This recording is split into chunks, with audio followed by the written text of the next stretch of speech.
week I've been very, very busy. And I don't know how I feel this morning. I feel good, but I was looking forward to hearing Ash, my friend. And I'm very keen on mental health. But I've had a very, very busy week with the kids home. I feel like I haven't given them enough time to be with them. And that makes me feel very good. I had planned that we have a meeting with them tomorrow and just pick up before they go back to school. That's not going to be possible because something else came up. Thank you so much, Faith. Anytime you're doubting whether you're doing the best, you're actually giving your best. So you have done your best. This side, no one. I hope you're good. I hope your week was great. And I hope maybe you don't want to talk to people. So I respect that. So, mental health is not an easy topic, especially on the pulpit. Like, we rarely talk about mental health in church. Prayers will do a lot. But if they are not imechanganywa na other things, other factors, coping skills here and there is something that will not happen. Because today we are talking about the mind, and the mind is what controls everything that you do, everything around you. So what is our topic today? So we are erasing negative thought patterns and replacing them with positive thought patterns from the scripture. I don't know if you knew, but this scripture contains a lot of cognitive challenging. Yeah? It has a lot of things that we can read here and challenge our thought patterns. And if you're like me, 1 minute you can trust the Lord so much. With absolute, with everything that you have.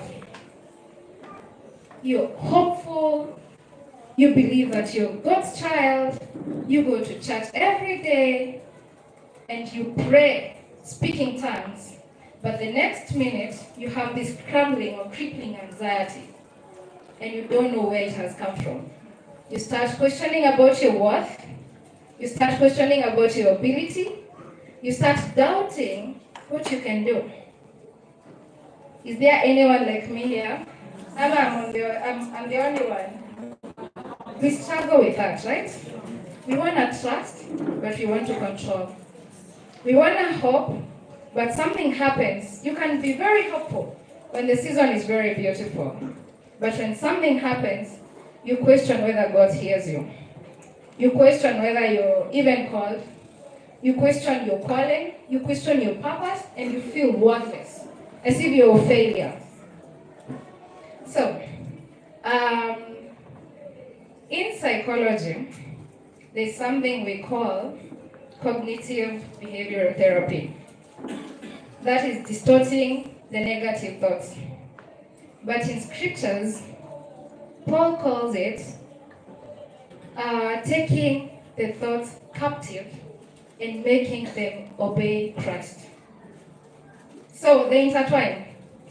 And in Proverbs 4:23, it says, guard your heart, for out of it flows life. Right? Have you ever heard that voice? That verse? So what does that verse tell us? That from here, everything you do will be processed here, will be controlled from your mind. So, when you think a negative thought, the probability of it happening over and over again, it's very likely. When you think of a positive thought, there's something that we release called dopamine. There's something from the brain, hormone. It makes you feel good. Like if I look at Sister Agrifin here, and I tell you that you look beautiful today, how does that make you feel? Very good, right? Like the gentlemen who are in the praise and worship, when you guys were told that mko sawa, how did it feel? It feels good, right? And you go walking head high, knowing that you look absolutely beautiful. What if 1 person out of 10 tells you that, "Hey, na hiyo nguo yako ya yellow, hiyo kuna venye," how does that shift your day? You're dull, right? You forget that 9 people out of 10 say that you look good. You focus on just 1 person who said that there's something missing. And that's your thought. You'll be like, oh, I don't look so good. Maybe it's this dress. Maybe my body doesn't look good. And it becomes a loop. Yeah? It becomes a thought process. And the more you think of a thought, it forms something we call a neural pathway in the brain. In simple terms, mimi nililelewa ushago, and I don't know if you guys had kanjia ya kwenda shamba. Yes? You know that kanjia? It's not the main road, but it's like a shortcut. And it was not there. You start walking through that path, it becomes hard, it forms a path. You walk every day, so what happens? It becomes a path. So remember we had one growing up. And then it happened that even people from the other side now are starting to pass. So you just seated outside, you see people wametokea nyuma ya nyumba, wanapita tu. How does that feel? Like somebody too ametoka. I remember there's one time that prompted my dad to be like, hey, yeah, these people wametuzoea. Mtu wa kuuza ilikuwa inaitwa aje? Uteo na vifagio. Alipita hapo tu nyuma ya nyumba. We were sitting outside. Akapita tu. Not selling to us, but apite aende atoke kwa gate, aendelee safari yake. How does that feel? Intrusive, right? So that's the thought. The more you start thinking of a thought, you form a pathway in your brain without knowing.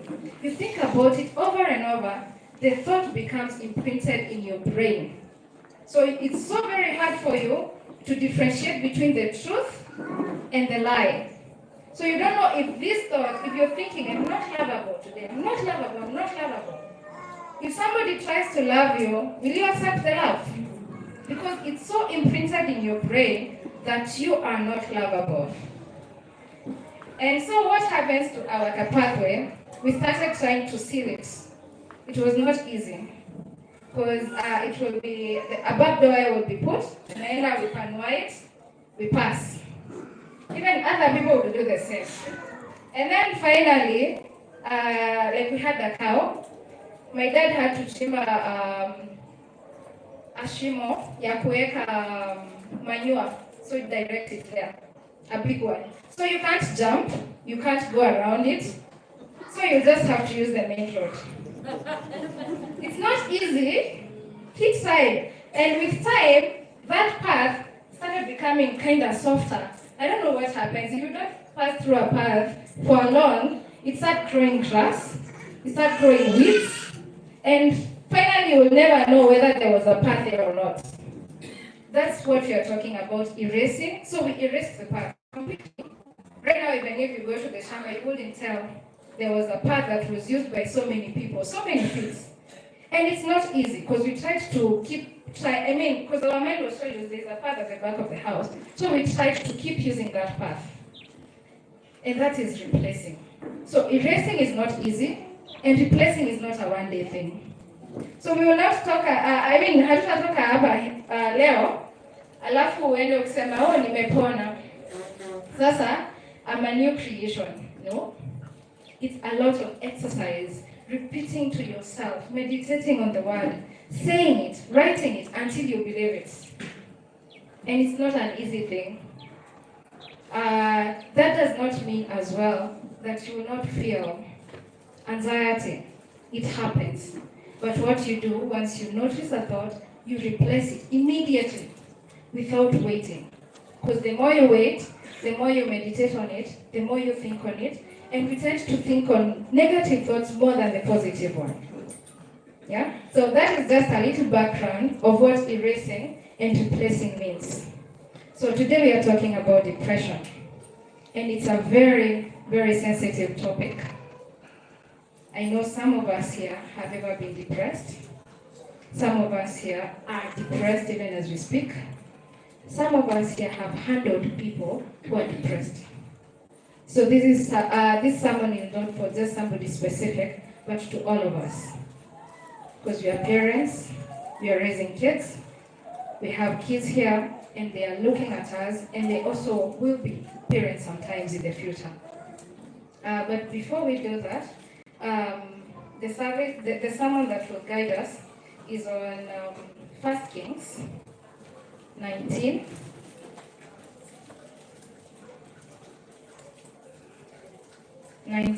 Up to 18. 1 Kings 19, 1 to 18. So I read. King Ahab told his wife Jezebel everything that Elijah had done and how he had put all the prophets of Baal to death. She sent a message to Elijah, "May the gods strike me dead if by this time tomorrow I don't do the same thing to you that you did to the prophets." Elijah was afraid and fled for his life. He took his servant and went to Beersheba in Judah. Leaving the servant there, Elijah walked a whole day into the wilderness. He stopped and sat down in the shade of a tree and wished he would die. "Too much, Lord," he prayed. "Take away my life. I might as well be dead." He lay down under the tree and fell asleep.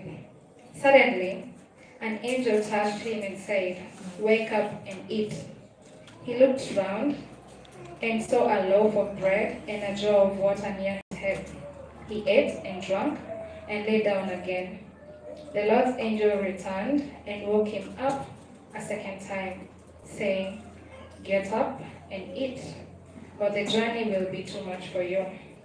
Elijah got up, ate and drank, and the food gave him enough strength to walk 40 days to Sinai, the holy mountain. There he went into a cave to spend the night. Suddenly, the Lord spoke to him. "Elijah, what are you doing here?" He answered, "Lord God Almighty, I've always served you, you alone, but the people of Israel have broken their covenant with you, torn down your altars, and killed all your prophets. I am the only one left, and they are trying to kill me. Go and stand before me on top of the mountain," the Lord said to him. Then the Lord passed by and sent a furious wind that split the hills and shattered the rocks. But the Lord was not in the wind.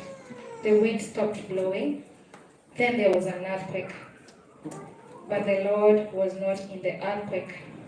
After the earthquake, there was fire. But the Lord was not in the fire. And after the fire, there was a soft whisper of a voice. When Elijah heard it, he covered his face with his cloak and went out and stood at the entrance of the cave. A voice said to him, "Elijah, what are you doing here?" He answered, "Lord God Almighty, I have always served him, you alone. But the people of Israel have broken their covenant with you, torn down your altars, and killed your prophets. I'm the only one left, and they are trying to kill me." The Lord said, "Return to the wilderness near Damascus. Then enter the city and anoint Hazael as king of Syria. Anoint Jehu, son of Nimshi, as king of Israel, and anoint Elisha, son of Shaphat from Abel Meholah, to succeed you as the prophet. Anyone who escapes being put to death by Hazael will be killed by Jehu, and anyone who escaped Jehu will be killed by Elisha. Yet I will leave 7,000 people alive in Israel, all those who are loyal to me and have not bowed to Baal or kissed his idol." That's the word of God. So in this verse, we see Elijah as a depressed man, and we will understand why I'm saying he was a depressed man. So first, I want us to look at what depression is all about and why we need to talk about depression. According to WHO, in every 5 people, 1 person is depressed. So I don't know how many we are here, but in every 5 people, 1 person is depressed. And our country, Kenya, ranks 5th in Africa with depressed people. I don't know how many countries we have in Africa. Nani anajua? But 50? 47. So 54 in Africa. Wow. Where? So to go top 5. Can you imagine that? With all the memes that we share online, with everything that goes online, we are that depressed as a country. So like in this side, maybe you're 20, 4 of you, according to the studies, 4 of you are depressed. So that's alarming, super alarming. And like in those depressed people, we have people who commit suicide. Yeah. And as you can see, Kenya loses 4 lives every day to suicide. 4 lives. I don't know if that is sinking in, but we lose 4 lives every day because of depression. And the people who are at high risk are the men. And that's why I started by telling you to stand and appreciating you guys, because we see you. And men struggle a lot with mental health because growing up, a man is told to be tough. A man is told, man up. You cannot cry like a girl. Yeah? I've even had children playing and a boy starts crying. Ulikuwa nini unalia kama girl? Yeah? So that thing becomes encrypted from when they are so young. So 75% of men are the one among the 4 who loses their lives. 75% are men. So it's like 3 in every 4. Yeah? And the people who rank the highest are the 20 and 34-year-old. So I don't know how many of us are in that age bracket. 24 and 30-year-old. That is the time that you're trying to develop yourself. That is the time that you're trying to be somebody. And right now I have a lot of things happening in social media. We do a lot of doom scrolling. See a man who's 21 years old, he's bragging he has a car. Probably you're still struggling at 30, not employed. What does that do to the mental health? You feel depressed. You feel left out. You start wondering, why me? Am I like, do I have any purpose in this world?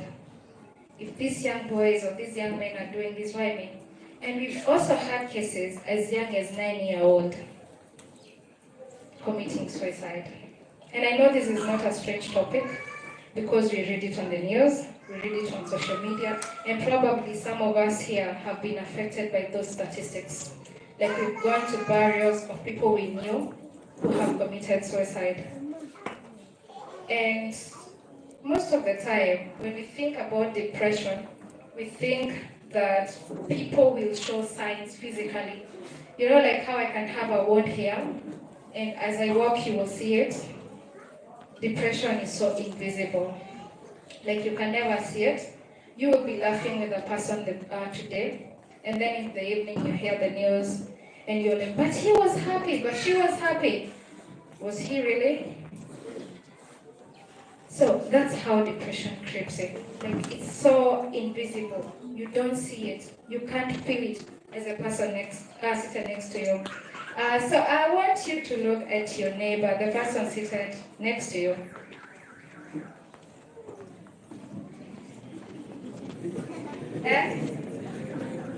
Huh?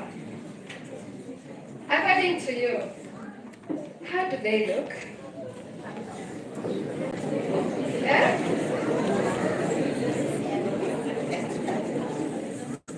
According to you? How do they look? Okay, right? Very okay. If I ask you right now, how are you? What will your answer be? I'm fine, just like that, and we move on with life. But do you know, maybe the person sitting next to you might be depressed, and you don't know. Yeah? It's that serious. The person is that the person that you just looked and thought, this person looks good, this person is okay, might be very, very depressed. And I know somebody here just came to the church because they feel hopeless and they have no hope left. And they're wondering what's the purpose of being here. But this word is for you today. If you're there and you're struggling and you're wondering why you came today, this is why you came today. So that we can educate every one of us, so that we can know how to be kind with each one of us, and so that we can know how to relate. So depression affects how you think. That's why I said at the beginning about the thought process or the thought patterns, how thought patterns are created. So depression affects how you think, how you feel, and ultimately how you act. If you're feeling so lost on the inside, how will that reflect on the outside? Lost, right? And it changes the brain chemistry because it's persistent sadness. Like you wake up sad, you feel sad all the time. There's nothing that makes you happy. Like the sky is never blue enough. Even when there's no cloud, when you're depressed, it's never blue enough. Your children's laughter don't excite you. Yeah? Like nothing makes sense. Maybe the job you prayed for doesn't even bring you joy. You look at your partner and you don't see them. But it's not that you don't see them, because the mind is clouded. Because the mind has already had other things. Yeah? So that's how depression is.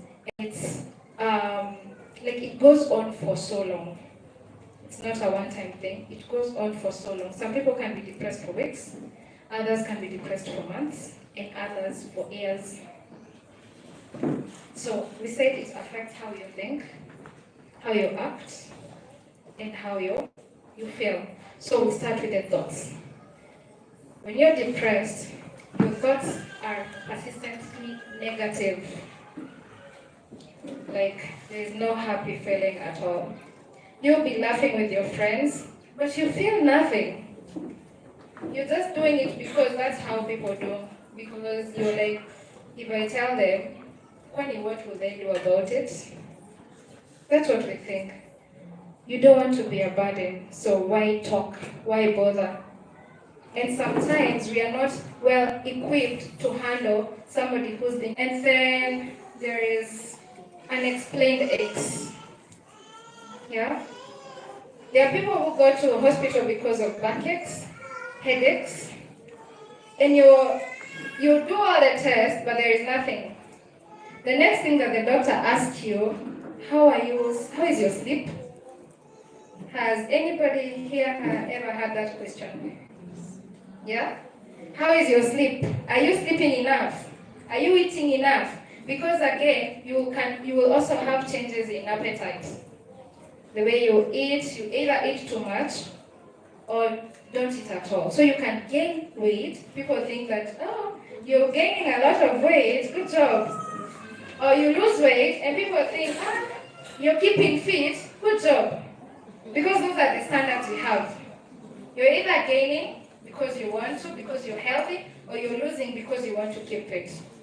We don't think there is something else that might be troubling you. So there is that. And then there is the behavior. There is no social life at all. You don't want to talk to people. You don't want to associate with people you used to. So every time people think that you're ghosting them. Yeah? And with time they say, don't call Jonte. Sorry to use your name again. He never shows up. These days, amekuwa tu na shughuli mingi. But nobody has checked on you. Because we rarely check on each other. We'll just ask, how are you? I'm fine. And move on. but how are you really? How are you really feeling today? And then there's a risk that comes with depression. You keep thinking about death. Because remember we said it affects how you think, right? So you feel hopeless. If you're hopeful, then you're alive. If you're hopeless, there's nothing to live for. So you're thinking about death over and over again. You're thinking about how you're gonna end this life. You have plans. Like you have plans, those plans. You're thinking, do I do this, it like this? Do I do it like this? But you're thinking about it over and over again. In some cases, there are attempts. Like you attempt not to do it, but by God's grace, He still needs you here. Somebody survives. In other cases, they become the statistics. They are gone and gone for good. So you might be wondering, now we are talking about how you feel, so what really causes it? Studies shows that sometimes it can be genetics. By genetics, I mean, if one of your parents or one of your siblings is depressed, you have high chances of getting depressed. Your chances are 2 to 3. Yeah, 2 out of 3 people who are raised by parents who are depressed. Remember, they are pouring out their frustration to you. You're wondering, why does mommy become so irritable?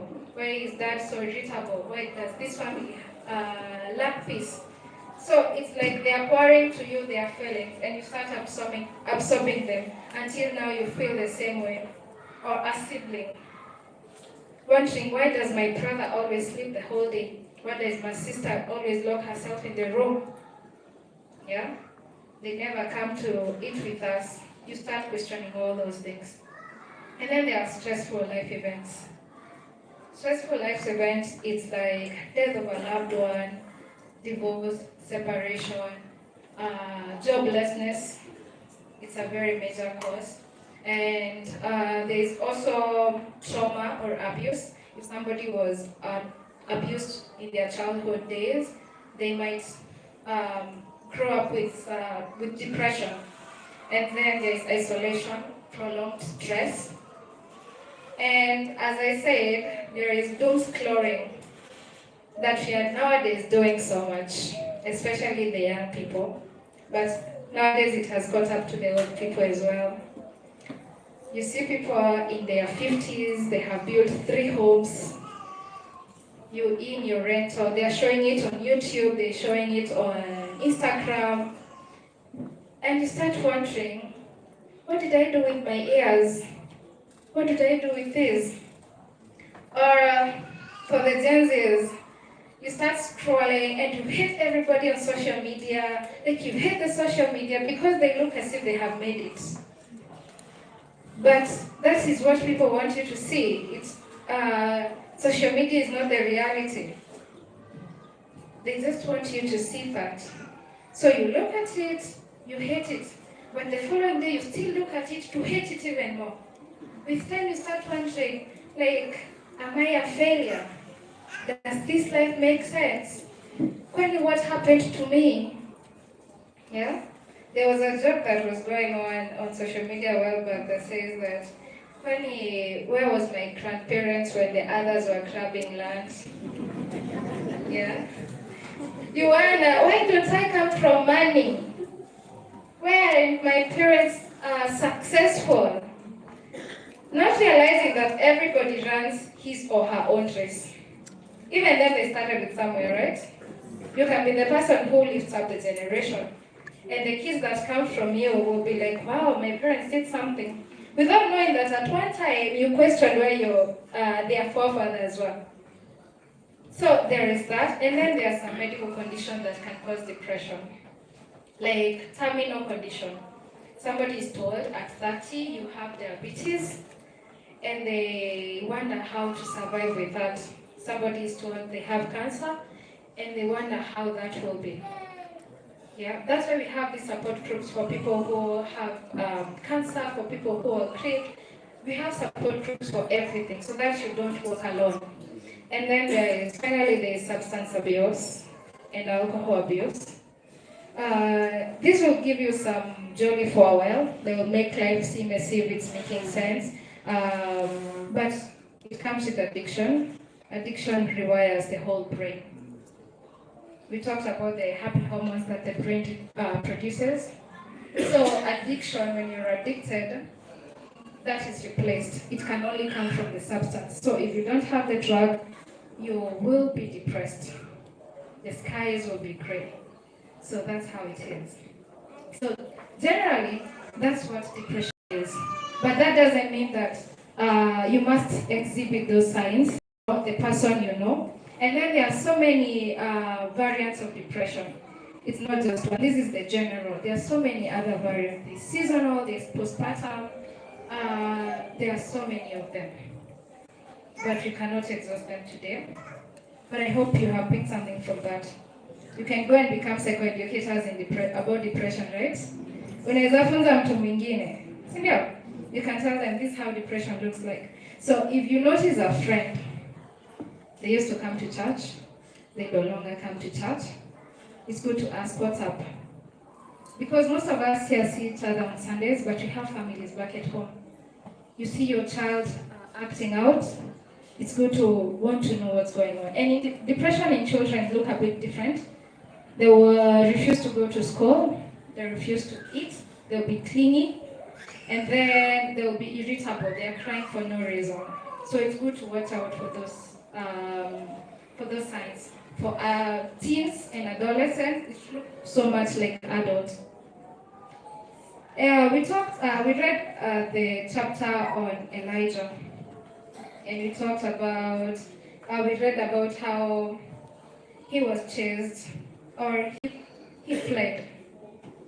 At the start of it, it says that King Ahab told his wife, Jezebel, everything that Elijah had done and how he had put all the prophets of Baal to death. How many of us know the story before that? Oh, I can see 4 people know about it. So Elijah was this mighty prophet. And he was so powerful that there's a time he prayed that the rain may not rain, and it never rained for 3 years. You've ever heard of that, right? And then on the chapter before this, he had told the prophets of Baal, gather around, if your God is alive, make him burn this sacrifice without putting any fires. These people prayed the whole day. They cried the whole time, but there was nothing. Elijah is the guy who prayed, and there was fire from heaven that burnt the sacrifice. And then here we see him so broken. So broken.